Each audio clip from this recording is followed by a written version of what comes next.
నమస్తే ఫ్రెండ్స్, నేను ఈరోజు శామగడ్డ పులుసు చేస్తున్నా అండి. శామగడ్డలను అయితే ఒక 2 విజిల్లు పెట్టి మంచిగా ఉడకబెట్టుకొని పొట్టు తీసి ఇలా పెట్టుకోవాలి. కొద్దిగా తాలింపు గింజలు, ఒక ఆనియన్, కరివేపాకు, ఒక 2 పచ్చిమిర్చి వేసి ఇలా వేపుకున్నాను. వేపుకున్న తర్వాత ఒక 2 టమాటాలు, 1 స్పూన్ కారం, ధనియా పొడి వేసి ఇలా మిక్సీకి పట్టుకోవాలండి. ఇలా వేయటం వల్ల మనకి పులుసు లాగా బాగా వస్తుంది అన్నంలోకి కలుపుకోవటానికి. అందుకనేసి నేనైతే ఇలా వేసుకున్నాను.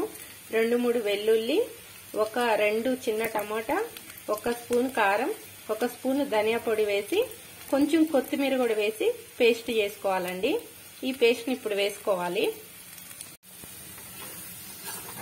చూడండి ఫ్రెండ్స్, ఇట్లా పచ్చివాసన పోయేదాకా వేపుకున్న తర్వాత ఇప్పుడు ఈ శామగడ్డలు వేసుకోవాలి.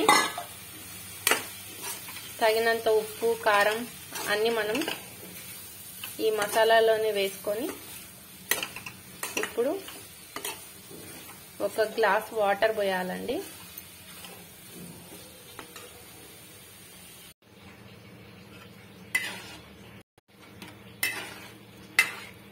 ఇలా తగినన్ని వాటర్ పోసుకున్న తర్వాత కొంచెం చింతపండు పులుపునైతే పోసుకోవాలండి.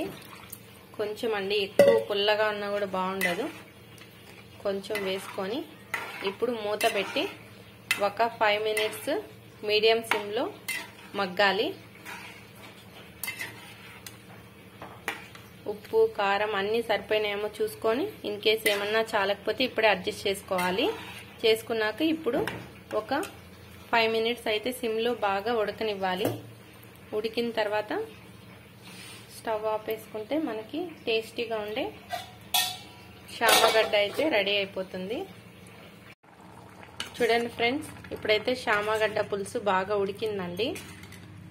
ఇప్పుడు కొంచెం నేను బెల్లం ముక్కను జస్ట్ కొంచెం వేస్తున్నా అండి. ఉప్పు, కారము, ఈ చింతపండు అన్నిటినీ బ్యాలెన్స్ చేస్తుంది ఇలా బెల్లం వేసుకోవటం వల్ల. కొంచెం కొత్తిమీర వేసుకొని